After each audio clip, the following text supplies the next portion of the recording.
Everybody, it's Michael D. Fry. I'm back again. I'm still talking about parents. I just realized I had a few more things left to say. It's kind of hard to kind of take years of having and growing up with great parents and just pack it down in like 10 minutes. It was very challenging, especially when you have great parents like the ones I had.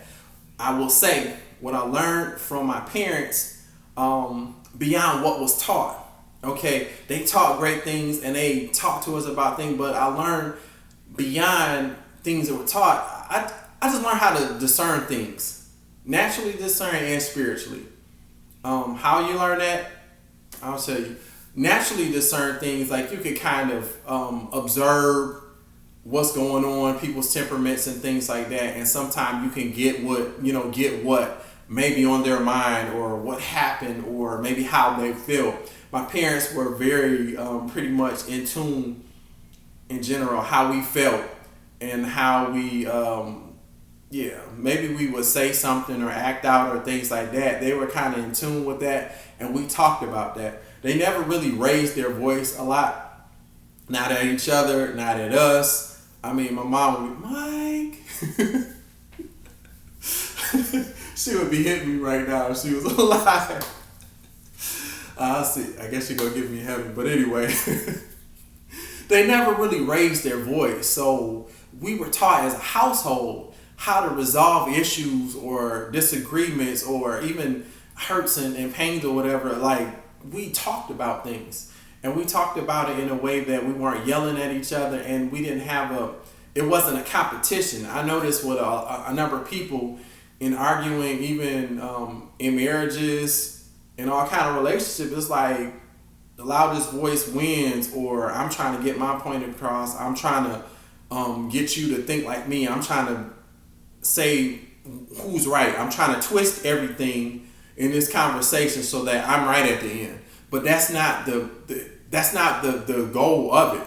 The goal of a conversation, the goal of it is to come to some understanding and some agreement so you can move forward, and especially in conflict. I know people don't like that word conflict, but it's necessary. Conflicts aren't necessarily bad.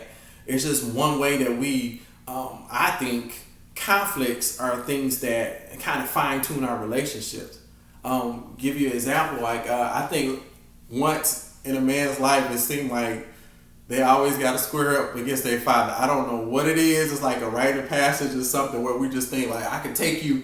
Not saying get your parents or nothing like that. I'm not a proponent of that. No kind of abuse or disrespect at all. My parents taught me well how to respect. It was just one time my father he was just really, he really got to me, and I think because I thought so highly of him and I really cared about what he thought, in a healthy way, not like unhealthy where I just did blindly with everything he said, but because I observed him over time, and he was a man of his word, he's a man of integrity, and he was a loving man, a caring man, and so when he said stuff, he really meant it and it was on his heart. Now, sometimes, of course, like people, he was wrong. He was wrong at the time. I was going through some things. I was in middle school or so, and I had some esteem issues, and I was thinking I had went from kind of lower self-esteem, thinking I wasn't much, to overconfident where I just thought I was all of that. And so going through all of that, I balanced out and I was cool. So then finally when I balanced, my father went on to tell a story about how I didn't he was observing me at a Christmas cantata at church, and my mom tried to hand me the sheet music and I didn't want it, and that was arrogant and prideful and all of this other stuff, and it really hurt me. Like it hurt me to my core, because I'm like, how dare you say that after I came out of this stuff of low self-esteem, too high esteem, just too high, and now I'm balanced here. How dare you say that? Like, that really hurt me. And it was just like, at that moment when he said it, it was like, enough is enough. Like, I guess it was other little things that he kept going in. And that one day, I just like got this look in my eye and I squared up, and he knew what that meant. He know what time it meant. He was like, hey, you ain't, you ain't never too old for me to whoop your tail. He didn't say that, but I looked in the eye, and then because of what he taught me, that look in his eye, like, okay, you're gonna catch these hands, just try it.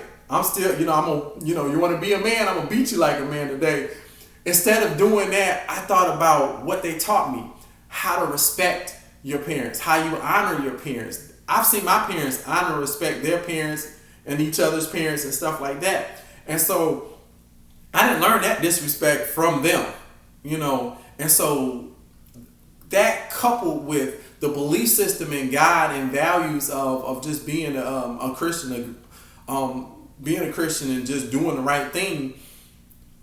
I looked at when I looked at my dad and I was about to square up to him, and I looked, and God spoke to me at that moment like, look, you got to respect your parents.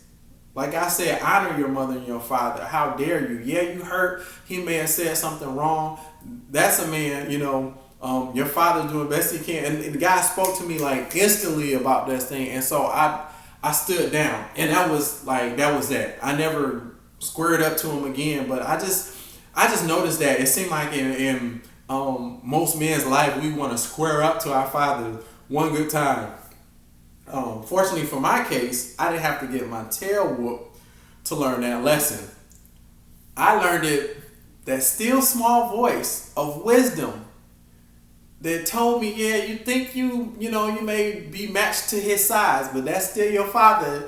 This man will take you out. But I thank God for that, listening to that voice.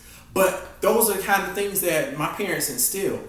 And then what I've learned later is that there were things generationally that are on our family line that came through my parents. And that's one of the most awesome thing about parents and their stewardship over their kids and people, because they're responsible for teaching these things, whether known or not known. My father, and it was like right after he passed, I was in church and my bishop was preaching about Father's Day, and I started to get, a little misty because I started thinking about my pops. I had a great relationship with my father. There was no regrets. I was there. We were able, I was able to see him transition and things like that. He rededicated his life to the Lord, so I was good. I thank God because he was out of pain. I just wanted to see him out of pain, and but when my pastor was talking about fathers, I always wanted my father to be in church with us more and, do those things, because, my father had a conversation with me too, and I believe he was called to preach and maybe even pastor. That is anointing that's on my family line, actually on both sides of my family. Not just both sides of my family, but like both sides of my wife's family. So it's like we are priests and Levites. And it's just our role and things like that. But anyway, so when my pastor was talking about what fathers do, and he was talking about what good, godly fathers do for their kids. They tell them their calling, they provide for them, they teach them how to, all these other things. And when I start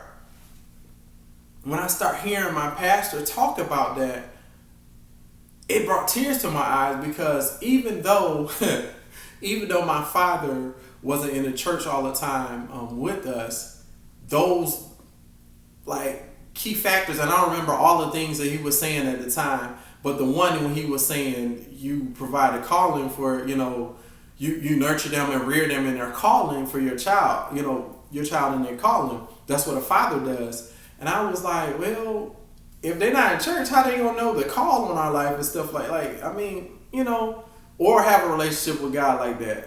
Sometimes we don't know. But my father saw things.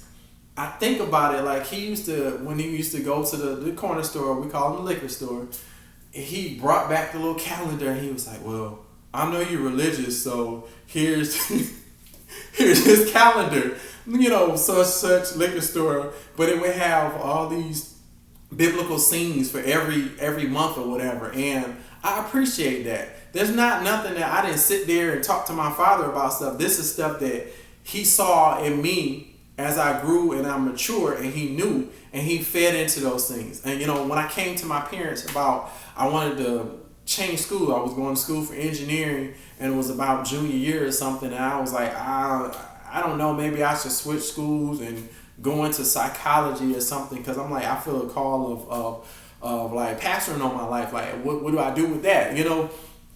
I went to my parents, and they were like, whether you whether you change schools or not, that's your decision. And my father said something that I thought was crucial and important.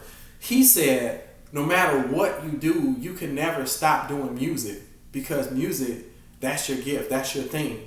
And so I was thinking about that when Bishop Ben at the time, that was my pastor, was talking about fathers, and he was talking about fathers steer their children in their right callings and their roles. And I was like, I almost started bawling, because my father knew that. He saw me. There were times I thought, well, he didn't really see me like that or get me, and things like, as I think all kids, all young adults and stuff go through those stages, where you just, they don't get me, they don't understand me, all that stuff. Yeah.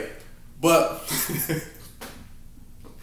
but I started, like, tears were coming to my eyes when my bishop was talking about a father, especially those who were in church and stuff, and and God was the center of their life.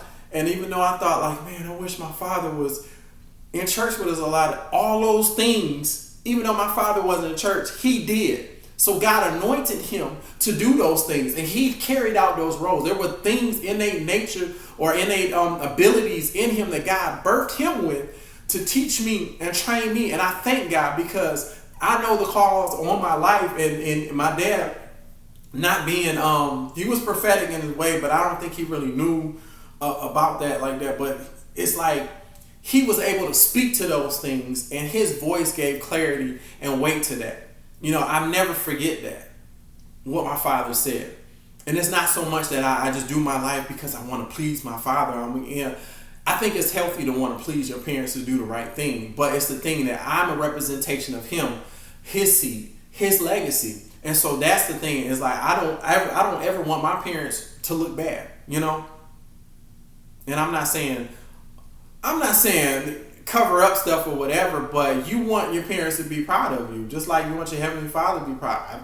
I think it's a good thing. I didn't steer my whole life and do every decision like, well, this is for them. I did it for myself, but they taught me that. And so I thought it was awesome that here was my pastor talking about, a man of God that takes care of his kids. He steers them in the right direction. He tells them about their calling and sees their calling to help provide that. My dad did those things, and he always, all through my life, he the one that gave, not him, both my parents, but I'm talking a little bit more about my dad. This is probably during Father's Day. Out of my mom too. But today I kind of went along with my father. We don't hear much about fathers like that, especially great ones, and so that's why I'm sorry, Mom, but I'm gonna give this time to my dad.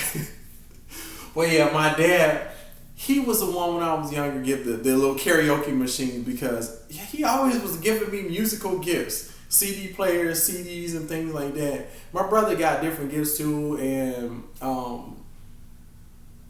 he liked music as well. But they really saw the gift in me, and keyboards. Bought me the Casio keyboard, and they bought me the what was it? The karaoke machine, because it had the little mics on there. You could record and different things. Even before that, I had the little blue and white radio microphone thing back in the day when I was a kid. They would always give me things to pour into that gifting. And then when my musical taste changed, my father, know that I was just listening to gospel stuff, he would get me CDs on that. And all of that stuff or whatever. But I'm saying this because I thought it was just awesome that here I was thinking like, man, I wish my father was, be in church like this or whatever. But he did what he had to do. He had his own life, and God, God was with him. Now, whether he did everything the Lord told him to do or not, that was between them. But one thing I can say is that he did a great job in instilling that in me. Both of my parents did. And so I was sure about my calling. I was sure about the different things that God had on my life. And because of my dad saying that, hey, you can never give up this thing, I believed that and I knew it because it coincided with God. My parents have never, when they spoke, they used words strategically. They never said things like never or always without meaning it. They meant what they said.